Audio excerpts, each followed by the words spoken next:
ये जो आज की पत्रकार वार्ता की जा रही है, ये जो हमारी जनता के साथ एक मजाक किया गया ट्वीट के माध्यम से कि हमारे लोगों को पहले तो एक दिन ये वायरल किया गया कि बहुत जल्द जो है टोल में छूट मिलने वाली है, लेकिन उसके बाद जो छूट का एक ट्वीट आता है कि मात्र 15% की जो छूट हमारे लोगों को दी जा रही है, वो एक हमारे लोगों का मजाक उड़ाया गया और किसके द्वारा, हमारे एक सांसद के द्वारा उड़ाया गया, जिसको हमारे लोगों ने झोलियां भर भर के वोट दिए थे और दिल खोल के वोट दिए थे।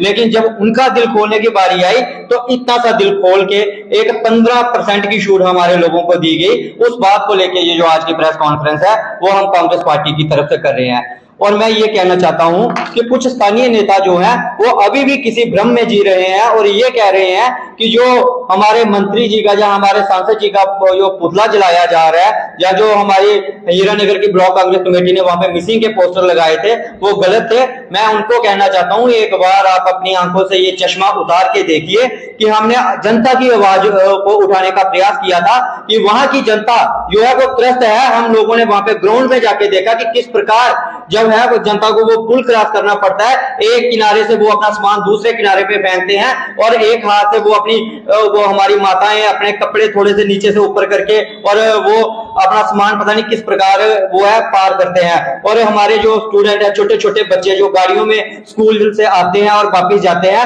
और गाड़ियों का भी कोई पता नहीं कब कौन सी गाड़ी कहां पलट जाए। हमें उस चीज की चिंता थी, उस चीज को लेकर हमने ये जो सारा वो वहां पे पुतला जलाया था, इसलिए जलाया था। लेकिन मैं उन नेताजी से ये कहना चाहता हूं कि नेताजी आप जो चश्मे को उतारिए और अभी भी जो हकीकत है उसको स्वीकार कीजिए। आपने कहा कि ये आपदा थी, मैं आपको ये बताना चाहता हूं कि ये आपदा नहीं थी। कांग्रेस पार्टी कभी भी आपदा में जो है वो किसी चीज का फायदा नहीं उठाती। आपदा कोरोना थी, कोरोना में किसी भी कांग्रेस के कार्यकर्ता ने कभी भी किसी का पुतला नहीं जलाया, कभी भी सरकार की निंदा नहीं की और लोगों की जितनी मदद हो सकती थी हमारी तरफ से हमने की। लेकिन ये आपदा नहीं थी, ये आपके द्वारा पैदा की गई हमारे लिए एक समस्या थी। वहां पे माइनिंग की गई थी, माइनिंग के जरिए जो है उस पुल को नुकसान हुआ है। मैं आपको ये कहना चाहता हूं कि एक बार लखनपुर जाने की बजाय आप वहां पे तरना नाला पे जाके वहां पे इंटरव्यू दीजिए और अपनी आंखों से देखिए वहां पे कि क्या वो आपदा की वजह से पुल जो बैठा है, आपदा की वजह से बैठा है, जहां जो आप ही के लोग इसमें शामिल थे उनकी जो सारी मिली भगत थी लोगों को परेशान करने में, उनकी वजह से बैठा हुआ है। अगर वहां पे माइनिंग ना होती तो वो पुल को नुकसान ना होता, क्योंकि आपदा होती तो सारे वहां पे आसपास घरों को नुकसान होता।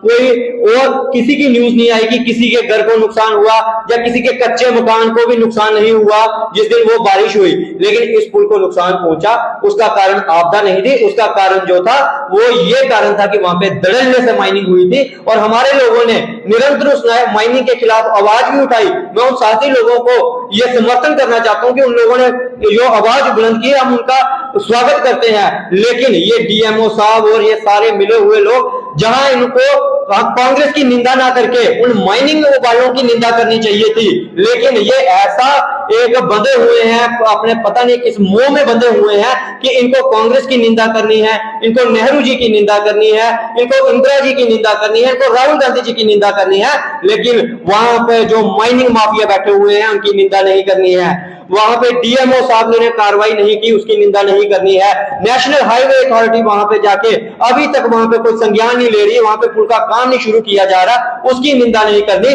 और हमारे लोगों से टोल ये वसूला जा रहा है जबकि हमारे लोगों को सुविधा नहीं दी जा रही, उसकी ये निंदा नहीं करते कि ये 15% का टोल की जो स्वागत करते हैं। मैं उनको ये बताना चाहता हूं कि ये देख ले न्यूज कि ये हिमाचल में जब आपदा आई अगले 6 महीने तक कुल्लू मनाली हाईवे नहीं लगेगा टोल टैक्स, वहां पे बिल्कुल टोल टैक्स को माफ किया गया है। ये आप न्यूज़पेपर में भी पढ़ सकते हैं। लेकिन हमारा सांसद पीएमओ में बैठा हुआ है और डबल इंजन की सरकार है। ये कहते हैं कि यहाँ डबल इंजन की सरकार होती है, वहां लोगों को सुविधा होती है। मैं कहता हूं कि यहाँ डबल इंजन की सरकार होती है, सबसे ज्यादा परेशान वहां पे हैं लोग।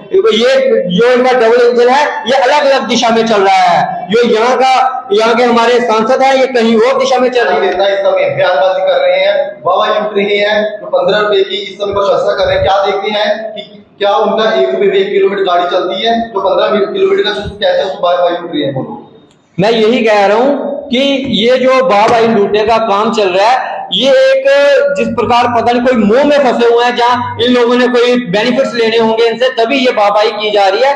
अन्यथा जनता को मैं पूछना चाहता हूं कि कौन सा बेनिफिट है 15 रुपए का, जब हमें स्ट्रेच वो कवर करना पड़ता है, 15 किलोमीटर का स्ट्रेच कवर करना पड़ता है हमारे लोगों को, और 15 किलोमीटर के लिए कितना पेट्रोल उनको जो है अपनी गाड़ी में डलवाना पड़ता है, और उसकी कितनी कीमत है, और आप लोग 15 रुपए में कह रहे हो। और ये मीडिया के माध्यम से मैं साफ जनता से अपील करना चाहता हूं कि आने वाले दिनों में इस मजाक का जवाब पूरे जोर शोर से दें। और मैं चाहता हूं कि जिस सांसद ने ये मजाक किया है, उस सांसद को हर पोलिंग बूथ से केवल 15 वोट मिले, 15 वोट से ज्यादा हमारी जनता उनको वोट ना दे, ताकि उनको पता चले कि 15% की छूट और 15% का वोट किस प्रकार का मजाक होता है। जय हिंद।